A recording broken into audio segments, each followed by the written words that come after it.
keep your hands to yourself. Hey sailors, welcome back to Cruising as Crew. My name is Lucy and today we're going to be going through some things that the cruise lines are going to be doing and things that you can do when you go on your next cruise ship to reduce the risk of infection. But before we start, I just want to remind you to click like and subscribe for more cruise ship content. It really helps me with the algorithm thing, so please consider subscribing and liking my videos. And also, if you have anything that you would like me to cover in these videos, then you can either let me know in the comments down below or you can find me over on Instagram at Cruising as Crew and you can DM me and let me know your suggestions. But as for now, let's get into this video. I think we all know by now that cruising is going to change quite dramatically when things like get up and running again.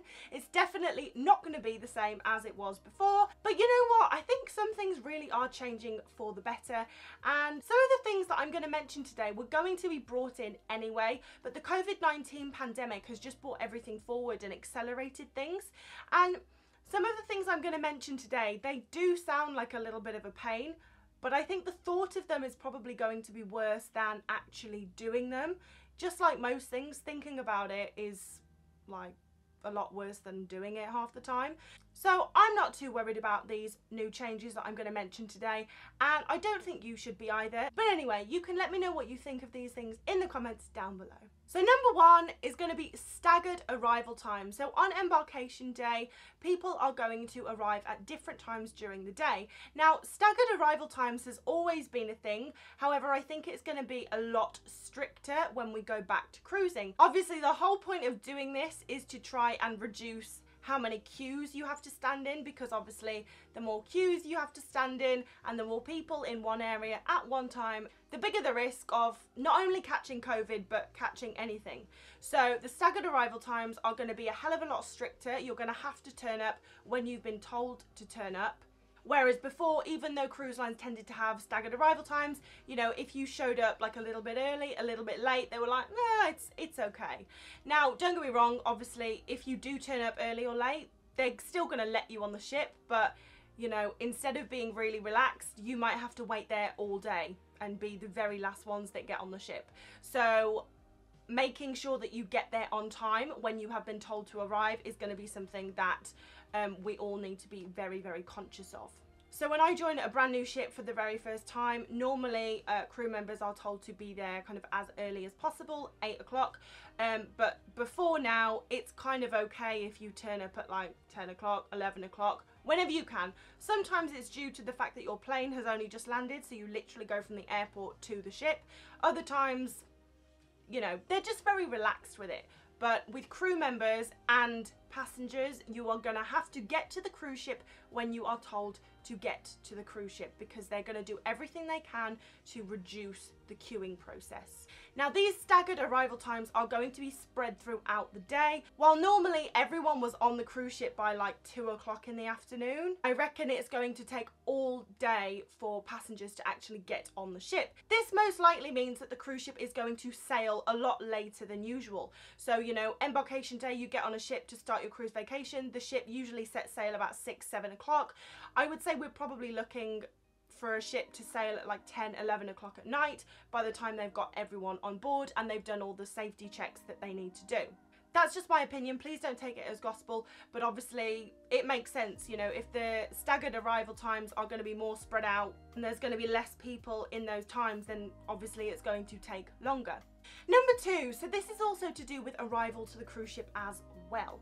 So normally when you get there, you check in, you get your embarkation card, you get all your paperwork checked, and you hand your bags in. Now what happens from there is your bag is taken into storage, and then crew members are going to sort through the bags and they're going to allocate them to your cabin. Now this is nice that you don't have to worry about lugging your bags, especially if you're joining a ship in a really hot country. It is lovely. However, it is a bit of a pain as well because you have to wait for your bags to arrive, and sometimes you can get on a ship at like 2 in the afternoon but your bags don't arrive till 7 p.m. and you're like, well, I would have liked to have got changed for dinner. So, you know, there are pros and cons to letting your bags be sorted out by the crew. Now, my suggestion would be carry your own bags onto the ship. This way, you don't have to wait for your bags to turn up, you know, at some point during the day. You have them with you, and as soon as you get to your cabin, you can get changed if you want. You can start to unpack, so there's no waiting. But the main reason is, obviously, if you check your bags in and give them to the crew members, there's probably going to be at least 5 crew members that have to touch or maneuver your bags to get to your cabin. So that's 5 people that you could really do without touching your luggage, because obviously the more people that touch your stuff, the more chance of cross-contamination. So if you can, I would definitely suggest carrying your own bags on. You can do this. There are some people who are like, oh, I didn't know you could do that. You can do this, but obviously the cruise line offers the service of the crew sorting out your bags for you, and it's nice that you don't have to worry about it, but yes, you are fully entitled to carry your own bags on. So I will definitely be doing that in future, and I would suggest you do as well, because it just means less people handle your bags. Number 3, following on from the whole cross-contamination thing with the luggage, we're going to go with the cross-contamination for rails. So obviously on cruise ships you have rails on the deck, you have stair rails, there are rails everywhere. Now of course, if you need the rails for support, then obviously use them. That is what they're there for. However, I know that sometimes, you know, if I'm walking up the stairs, I'll hold the rails, or if I'm walking along the deck, I'll just kind of sweep my hand along the rails outside. Don't do it. Obviously, the more people that touch the rails, the more chance you have of getting something. Shocker. So if you don't need to touch the rails for support, avoid touching them. So, you know, don't touch the stair rails. When you go in the lift, don't lean up against the rails. If you're walking on the outer deck, don't touch the rails. Basically, unless you need to hold on for support, just don't touch the rails, because you have to think, how many people have touched that? You know, if you're on a cruise ship and there's like 3,000 passengers, there's probably a lot of people that have felt at those rails, so leave them alone. And although everything is going to be cleaned and sanitized relentlessly, you can't ensure that the rail has been sanitized just before you touched it. You know, you might touch it just after 3 other people have touched it, one of which had something. So just don't touch it. Just keep your hands to yourself. Number 4, going into the buffet now. So a lot of cruise lines started to do this probably the beginning of 2019. I know Carnival UK did it, Carnival US. I was on a P&O ship, which is Carnival UK, and they were doing it. And that is basically, instead of having like the individual jam packets or the individual butter packets, they were just having like a slab of butter, and you would kind of take your knife, cut off what you wanted, put it on your plate. Or they would just have like jars of jam. You would stick your knife in, take the jam you wanted, put it on your plate, and go and eat your food. Now, this is fine if it's used the way it's supposed to be used, in that people are sensible and they only stick a clean knife in the jam or in the butter. But, you know, people are stupid. And, you know, I remember so many times I would go like to get some butter for my toast. I'm like, what is that butter covered in? Because people would just stick in there like dirty knives in the butter. So once again, it's cross-contamination. So something that I really hope the cruise line is going to bring back is the individual packeted stuff. Now, I hate this, because obviously it's better for the environment the less packets you have, and it's also, I would imagine, less expense for the cruise line. There are a lot of good reasons to have, like, you know, the slab of butter and the jars. But it only works if everyone is committed to doing it right and just using a clean utensil in it. But you know, as I've said in previous videos, people go on holiday and leave their brains at home and decide to stick their fork in it that they've just had in baked beans. So you have like baked bean jam. It's great. And obviously with COVID-19 going on and all of this, I feel like the cruise line's main priority now is to prevent the spread of any infection, obviously COVID-19, but just anything. Having the slabs of butter and the jars of jam isn't as sanitary, I think that's the word, as having the individual packets. And I know that a lot of passengers hated it. You know, when I was working on P&O, there was one person every single day, at least, would come and complain to me about the fact that the butter and the jam and other things weren't in individual packets, and I wasn't even working in like the restaurant department, so I can only imagine how many times the people in the restaurant had to hear about it. So the fact that the passengers didn't like it, and obviously with COVID-19 and everything going on, I really hope they bring back the individual packaging. But please let me know in the comments if you were one of the people that hated it, or maybe you liked it, you thought it was a good idea. But please let me know what you thought of the individual packaging coming to an end and then bringing in, you know, the slabs of butter and the jars of jam, because it was very controversial. 5, so we are still in the buffet, and it kind of ties in with the rails, but just don't touch anything that you're not going to use, you know. I see like people going into the buffet and they're picking up a plate, but they're touching all the plates, and they're picking up some cutlery, but they're touching all the knives. People just, you know, we're very touchy-feely, but just, you know, I think we've all got to make a conscious effort not to touch what we're not going to use. If you're only going to get one box of cereal, just grab one box of cereal. You don't have to give them all a stroke. You can just get the one you want. And the same with everything, you know, I see like people in the buffet pondering over what they're going to have, like, oh, I'm going to have some baked beans. So, you know, they grab the spoon and give it a stir and then decide they're not going to have the baked beans. So just think without touching. You don't need to touch absolutely everything, because obviously, say it with me, the more things you touch, the more likely it is that you're gonna catch something. Number 6, we are still in the buffet. This is something that the cruise lines are going to start doing, and that is when it's not going to be a self-service buffet. So I know I've just mentioned the point of, you know, people kind of grab the bean spoon and stir it around, but actually you won't be able to do that, because I'm pretty sure on all cruise ships you are going to be served rather than you serving yourself. So there's going to be someone behind the little counter and you just tell them what you want, and that way, you know, it stops what I just said of people, you know, touching everything and the cross-contamination. Now this is also something that's been quite controversial, because Virgin Voyages have implemented this before COVID was even a thing. So when I went on Virgin Voyages in January, it's not a self-service buffet, and I know a lot of people were like, oh my god, this is weird, but it's just change, isn't it? It's just something different, and on every cruise ship you've been on, it's self-service, so it's just getting used to something new.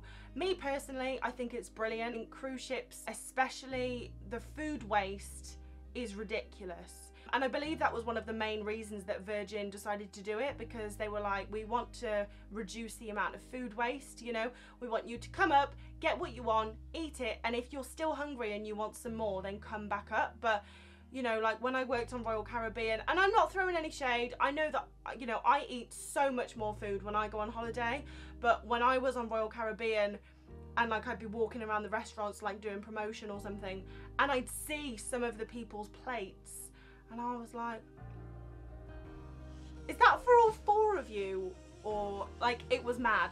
So for the food waste factor, but also the cross-contamination, you know, the fact that there's only going to be one person touching the utensils, I really think this is a great idea. It is going to take some getting used to, just like all of these things are. I actually think it's a really positive move forward, and please let me know in the comments if you agree with me, or you actually don't like this and you much prefer the self-service buffet. Also, while we're on the food talk of cruise ships, if you want to know more about what the crew eat, I have made a video on the crew mess, and I will link that down below, so you can go and watch that after this one if you would like to know more about that.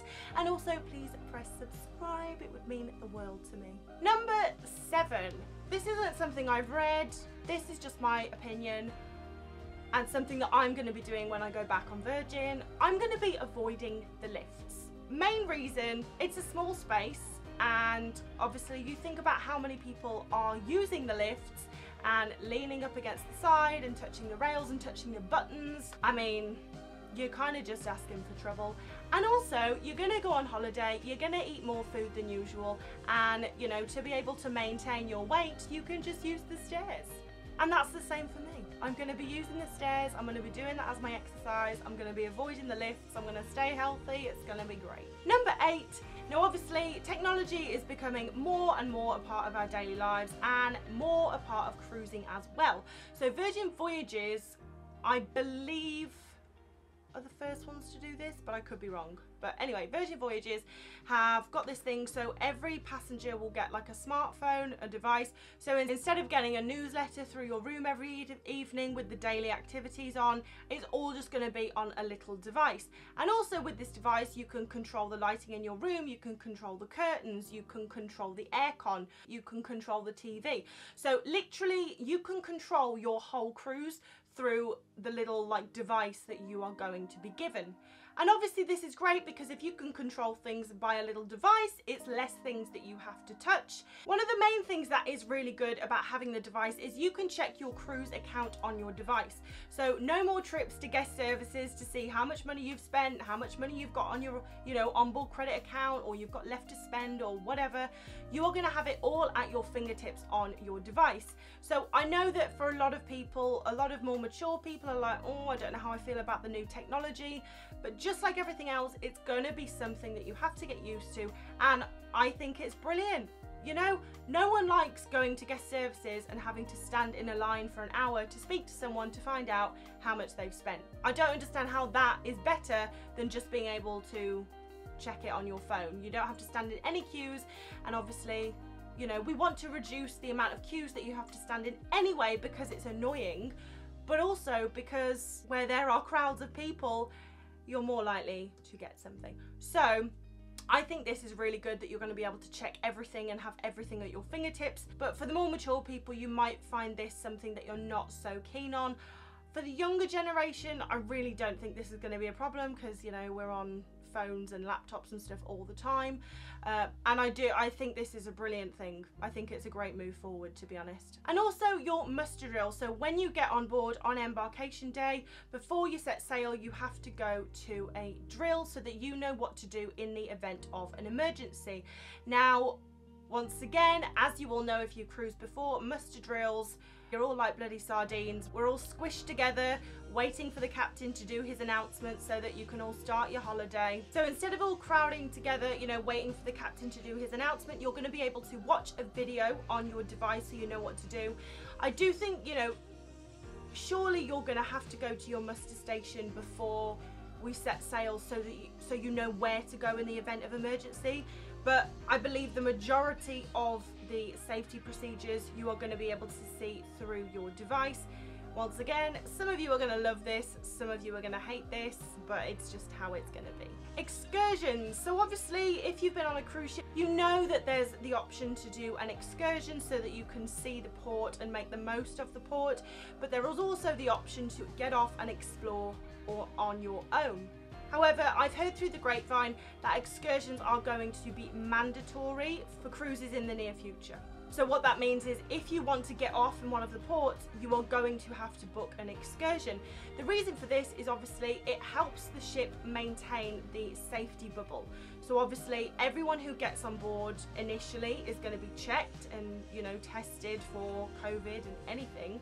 Now, if everyone's getting off the ship and roaming around and doing their own thing and meeting people and touching things, you're a lot more likely to bring something back on the ship with you, which is what we don't want. So having people go off in excursions, stay together, is also going to cut down the risk dramatically of someone bringing something back on the cruise ship with them. So that is something to be aware of. You will have the choice to either stay on the cruise ship for the day and just relax, or if you want to get off and see that port, then you will have to book an excursion. But anyway, that is the end of my video. I really appreciate you watching. Please let me know if this has been helpful, if you learned anything new, or if there's something I need to know. If you think I've missed something, please let me know in the comments or over on Instagram at Cruising as Crew. Please press the notification bell because I have a lot more videos coming your way. But while you wait for those, you can check out these 2 videos here. But thank you so much for watching and subscribing. I really appreciate it more than you will ever know.